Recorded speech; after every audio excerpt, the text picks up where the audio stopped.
Hai semuanya, kali ini kita akan belajar tentang upaya penegakan hak asasi manusia. Nah, materi ini adalah pembahasan terakhir dari bab 1, yaitu harmonisasi hak dan juga kewajiban asasi manusia dalam perspektif Pancasila.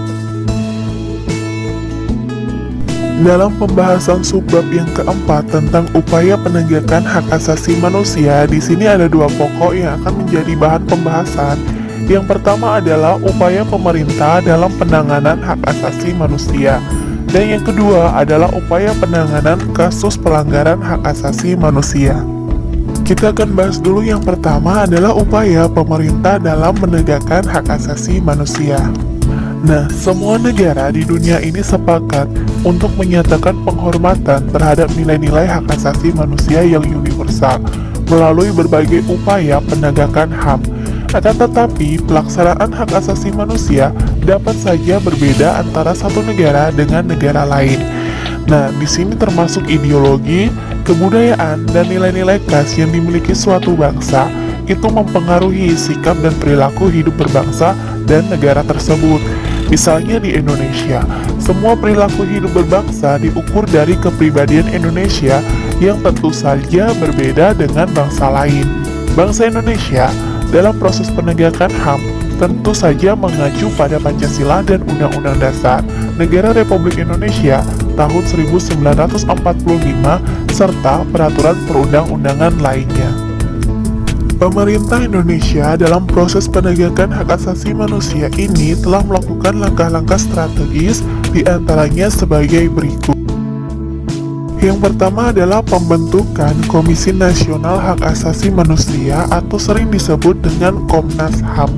Nah, Komnas HAM dibentuk pada 7 Juni 1993 melalui Kepres atau Keputusan Presiden Nomor 50 Tahun 1993. Keberadaan Komnas HAM selanjutnya diatur dalam Undang-Undang RI Nomor 39 Tahun 1999 tentang hak asasi manusia pada pasal 75 sampai dengan pasal 99.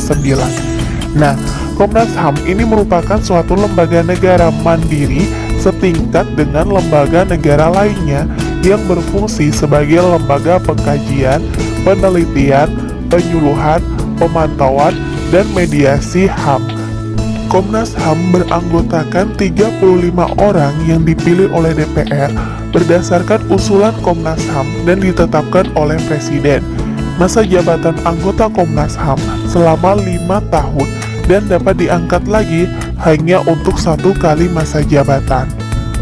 Berikut ini adalah wewenang dari Komnas HAM. Yang pertama adalah melakukan perdamaian pada kedua belah pihak yang bermasalah. Yang kedua, menyelesaikan masalah secara konsultasi maupun negosiasi. Yang ketiga, menyampaikan rekomendasi atas suatu kasus pelanggaran hak asasi manusia kepada pemerintah dan DPR untuk ditindaklanjuti. Yang keempat, memberikan saran kepada pihak yang bermasalah untuk menyelesaikan sengketa di pengadilan. Nah, jadi setiap warga negara yang bermasalah merasa hak asasinya dilanggar boleh melakukan pengaduan kepada Komnas HAM. Nah, pengaduan ini harus disertai dengan alasan baik secara tertulis maupun lisan dan identitas pengadu yang benar.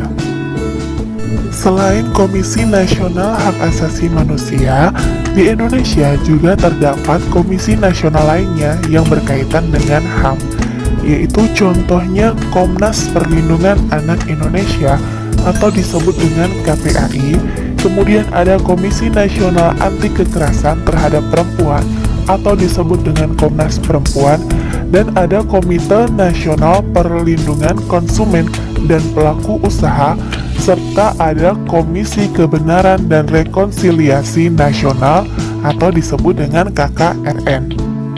Yang kedua adalah pembentukan instrumen hak asasi manusia. Instrumen HAM merupakan alat untuk menjamin proses perlindungan dan penegakan hak asasi manusia. Instrumen HAM biasanya berupa peraturan perundang-undangan dan lembaga-lembaga penegak hak asasi manusia, seperti Komisi Nasional Hak Asasi Manusia atau Komnas HAM dan pengadilan HAM. Jadi, instrumen HAM yang berupa peraturan perundang-undangan dibentuk untuk menjamin kepastian hukum serta memberikan arahan dalam proses penegakan HAM. Yang ketiga adalah pengadilan HAM. Pengadilan HAM dibentuk berdasarkan Undang-Undang Nomor 26 Tahun 2000. Sebagai pengadilan khusus, pengadilan HAM berada di bawah lingkup peradilan umum dan berkedudukan di tingkat kabupaten atau kota. Pengadilan HAM dibentuk khusus untuk mengadili pelanggaran HAM berat. Pengadilan HAM bertugas dan berwenang memeriksa dan memutuskan perkara pelanggaran hak asasi manusia yang berat. Di samping itu, pengadilan HAM juga berwenang untuk memeriksa dan memutus perkara pelanggaran HAM yang dilakukan oleh warga negara Indonesia dan terjadi di luar batas teritorial wilayah Indonesia. Dan proses penanganan pelanggaran HAM melalui pengadilan HAM dapat dilakukan melalui beberapa tahapan-tahapan berikut ini. Yang pertama adalah penangkapan, yang kedua adalah penahanan, ketiga penyelidikan, keempat penyidikan, kelima penuntutan, dan yang keenam adalah pemeriksaan. Kita akan bahas dulu penangkapan. Nah, penangkapan ini dilakukan oleh Jaksa Agung untuk kepentingan penyidikan dengan memperlihatkan surat tugas. Jika pelaku tertangkap tangan, tidak diperlukan surat tugas, tetapi dia menyerahkan barang bukti. Yang kedua adalah penahanan. Penahanan dapat dilakukan oleh Jaksa Agung untuk kepentingan penyidikan, penuntutan, pemeriksaan di sidang pengadilan HAM, dan banding di tingkat pengadilan tinggi, serta kasasi di Mahkamah Agung. Yang ketiga adalah penyelidikan. Penyelidikan dilakukan oleh Komnas HAM. Dalam upaya penyelidikan, Komnas HAM dapat membentuk tim ad hoc yang terdiri atas Komnas HAM dan juga unsur masyarakat. Yang keempat adalah penyidikan. Penyidikan dilakukan oleh Jaksa Agung. Nah, dalam hal ini, upaya penyidikan Jaksa Agung dapat mengangkat penyidik ad hoc, dan jika dalam penyidikan tidak diperoleh bukti yang cukup, Jaksa Agung dapat mengeluarkan surat penghentian penyidikan. Yang kelima adalah penuntutan. Penuntutan ini dilakukan oleh Jaksa Agung. Dalam hal ini, Jaksa Agung dapat mengangkat penuntut umum ad hoc. Dan yang keenam adalah pemeriksaan di sidang pengadilan. Ini dilakukan oleh 5 orang hakim yang terdiri atas 2 orang hakim HAM dan 3 orang hakim ad hoc. Nah, pemeriksaan ini di tingkat pertama dilakukan paling lama 180 hari. Untuk tingkat banding dan kasasi dilakukan paling lama 90 hari. Jadi untuk kalian yang belum mengetahui apa itu ad hoc, nah ad hoc itu adalah panitia atau organisasi yang dibentuk untuk jangka waktu tertentu dalam rangka menjalankan atau melaksanakan program khusus. Nah, di sini adalah yang dimaksud adalah pengadilan HAM. Pengadilan HAM itu adalah pengadilan khusus. Nah, jadi dalam pengadilan HAM dibentuk juga pengadilan ad hoc. Nah, pengadilan ad hoc adalah suatu pengadilan yang bersifat tidak permanen dan pembentukannya sejak semula itu dimaksudkan hanya sementara waktu untuk menangani suatu peristiwa tertentu. Pembahasan kedua adalah upaya penanganan kasus pelanggaran hak asasi manusia. Di sini ada 2 upaya. Yang pertama adalah upaya pencegahan pelanggaran hak asasi manusia. Yang kedua adalah membangun harmonisasi hak dan kewajiban asasi manusia. Nah, kita akan bahas dulu yang pertama. Nah, di sini upaya pencegahan pelanggaran hak asasi manusia itu merupakan tindakan atau pencegahan yang dapat dilakukan untuk mengatasi berbagai kasus pelanggaran HAM. Contohnya yang pertama adalah menegakkan supremasi hukum dan demokrasi.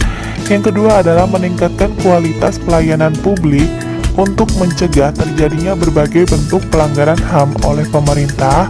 Yang ketiga adalah meningkatkan pengawasan dari masyarakat dan lembaga-lembaga politik terhadap setiap upaya penegakan HAM yang dilakukan oleh pemerintah.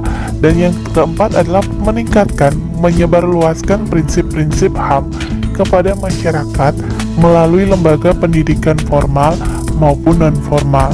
Kemudian yang kelima adalah meningkatkan profesionalisme lembaga keamanan dan pertahanan negara. Dan yang terakhir adalah meningkatkan kerjasama yang harmonis antar kelompok atau golongan masyarakat agar mampu saling memahami dan menghormati keyakinan dan pendapat masing-masing. Kedua adalah membangun harmonisasi hak dan kewajiban asasi manusia. Hak dan kewajiban asasi manusia merupakan dua hal yang tidak bisa dipisahkan satu sama lain. Seseorang tidak bisa menikmati hak yang dimilikinya sebelum memenuhi apa yang menjadi kewajibannya. Misalnya, dalam proses pembelajaran di sekolah, kalian tidak akan mendapatkan pemahaman yang bagus dalam sebuah pelajaran apabila tugas-tugas dalam mata pelajaran tersebut tidak kalian kerjakan. Kemudian, seorang pekerja tidak akan mendapatkan kenaikan upah apabila tidak menampilkan kinerja yang baik. Dengan demikian, dapat dipastikan antara hak dan kewajiban asasi dalam perwujudan harus diharmonisasikan atau diseimbangkan oleh setiap orang. Bagaimana cara mengharmonisasikan hak dan kewajiban asasi dalam kehidupan sehari-hari? Salah satu cara untuk mengharmonisasikan hak dan kewajiban manusia dalam kehidupan sehari-hari adalah menghindarkan diri dari sikap egois atau terlalu mementingkan diri sendiri. Hal tersebut dikarenakan dapat menyebabkan seseorang untuk selalu menuntut haknya, sementara kewajibannya sering diabaikan. Seseorang yang mempunyai sifat seperti ini akan menghalalkan segala cara untuk mendapatkan hak yang terpenuhi meskipun caranya tersebut melanggar hak orang lain. Upaya untuk mengharmonisasikan hak dan kewajiban asasi manusia merupakan salah satu bentuk dukungan terhadap penegakan hak yang dilakukan oleh pemerintah. Sebagai warga negara bangsa Indonesia dan negara yang beradab, sudah sepantasnya sikap dan perilaku kita